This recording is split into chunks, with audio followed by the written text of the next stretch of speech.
Olá pessoal, tudo bem? Você anda preocupado e tem se perguntado a causa da recente queda do Bitcoin? Está confuso e não sabe o que fazer?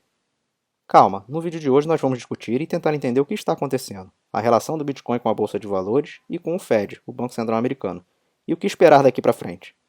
Meu nome é Leonardo e sejam bem-vindos a mais um vídeo aqui no nosso canal.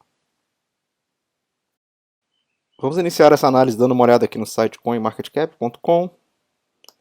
Descer um pouquinho, selecionar aqui Bitcoin,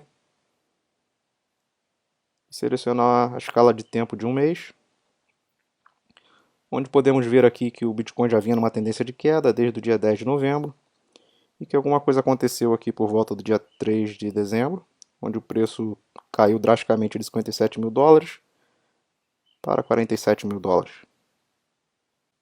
A primeira observação que devemos considerar aqui é a questão da volatilidade do Bitcoin. Conforme já citei em vídeos anteriores, para coisas muito voláteis, o gráfico linear deve ser desconsiderado e o gráfico logarítmico deve ser considerado. No gráfico logarítmico, o eixo Y aumenta no fator de 10, ou seja, de tempos em tempos o preço do Bitcoin aumenta em 10 vezes. Podemos observar que entre 2011 e 2013 o preço saiu de 1 dólar para 10 dólares. Entre 2013 e 2014 deu um salto gigante de 10 dólares para 1.000 dólares, passando por um período de correção até 2017, no qual o preço chegou novamente a 1.000 dólares e foi até 10 mil dólares em 2018. E no momento atual estamos no ciclo entre 10 e 100 mil dólares. Portanto, variações entre 10 mil dólares e 100 mil dólares são totalmente esperadas. E o preço atual de aproximadamente 49 mil dólares é totalmente normal. Então não há motivos para pânico. Devemos observar também que o nosso sistema financeiro é totalmente baseado em débito e insustentável.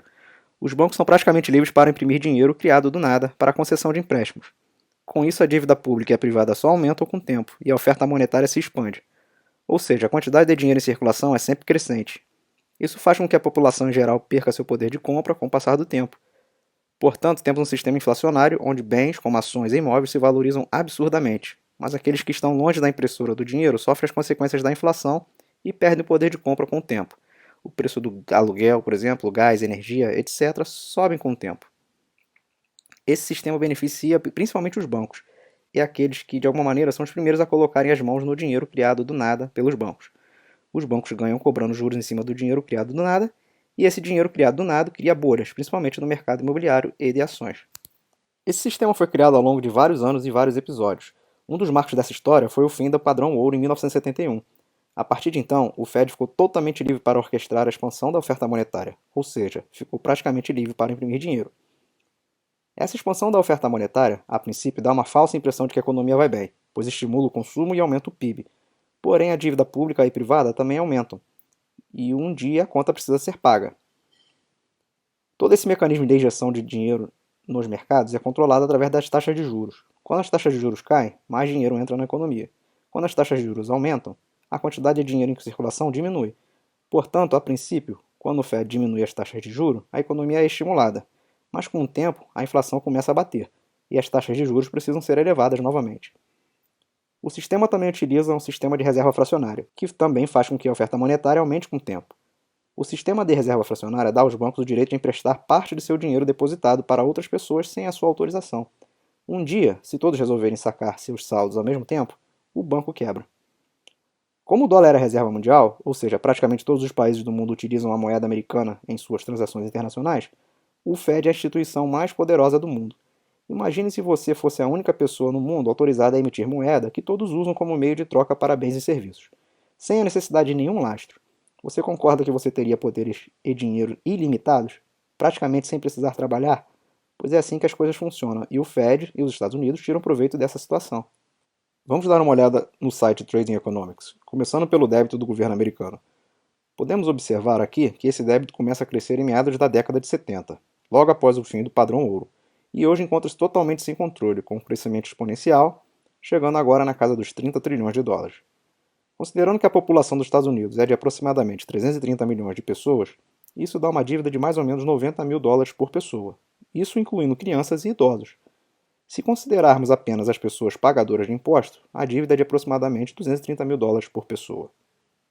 Vamos agora analisar a quantidade de dinheiro em circulação nos Estados Unidos. Esse indicador se chama Money Supply, M2, que inclui todo o papel moeda em circulação, mais o saldo nas contas bancárias e mais investimentos de curto prazo. Podemos ver também que o crescimento é exponencial, acompanhando a dívida pública. encontra-se fora de controle. Uma hora parece inevitável que a inflação derreterá completamente o dólar americano. Outro site interessante é o usdebtclock.org, onde você pode acompanhar em tempo real vários indicadores da dívida americana.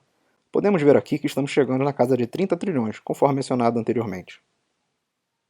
Agora vamos analisar esse gráfico que mostra a taxa de juros praticada pelo Fed ao longo do tempo. Podemos observar que temos ciclos de altas e baixas.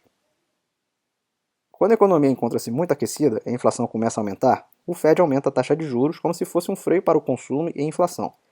Mas depois da última crise financeira de 2008 e 2009, parece que perdeu-se o controle, e desde então a taxa de juros que vem sendo praticada é praticamente zero. Não é difícil concluir que o Fed tem tentado evitar o inevitável, que é o colapso do dólar americano. Para salvar a economia da quebradeira da última crise, o Fed ligou as impressoras e passou a imprimir dinheiro loucamente.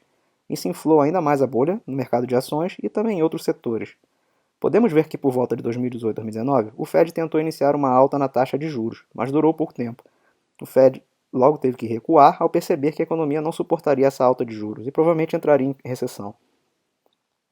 O Bitcoin chegou a recuar de 20 mil dólares para a casa dos 3 mil dólares, e a Bolsa Americana também teve um resultado ruim, especialmente no final de 2018. Portanto, é fácil perceber que temos um sistema totalmente viciado em dinheiro, o que gera aberrações e falsas demandas no mercado, bolhas imobiliárias, bolhas no mercado de ações, etc. O que podemos perceber também é que, ao que parece, qualquer movimentação do Fed para a elevação das taxas de juros gera medo e pânico nos mercados. A bolsa cai e o Bitcoin, no curto prazo, tende a cair também. Mas no longo prazo, o Bitcoin se recupera numa velocidade muito superior ao mercado de ações. Haja visto o que aconteceu em 2018 e 2019, conforme discutido anteriormente. Vamos analisar agora o cenário atual para entender o que provavelmente levou à queda do Bitcoin recentemente. Nós temos o Fed com a política mais agressiva para conter a inflação, portanto o Fed vem falando em aumentar a taxa de juros, mas se isso acontecer, a economia quebra.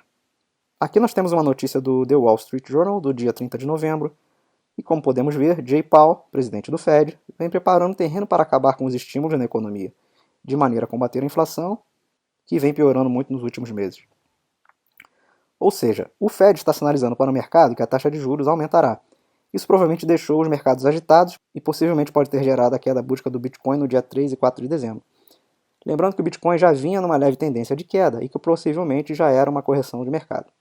Os Estados Unidos e o Fed estão no beco sem saída. Se manterem a taxa de juros baixa, a inflação derreterá o dólar americano. Se aumentarem as taxas de juros, as bolsas quebram, o mercado imobiliário quebra e possivelmente até os bancos podem quebrar, provocando um efeito dominó, quebrando totalmente a economia, onde teremos recessão, desemprego, etc. Porém, essa quebradeira é necessária para colocar a economia nos eixos novamente. Bom, o que fazer? Com todo esse cenário, a minha conclusão é que o Bitcoin é o porto seguro. Em todos os cenários, o Bitcoin no longo prazo tende a valorizar e dar a seus investidores uma proteção contra a perda de poder de compra gerado pela política de impressão de dinheiro do Fed. Se você já possui Bitcoin, aguente firme.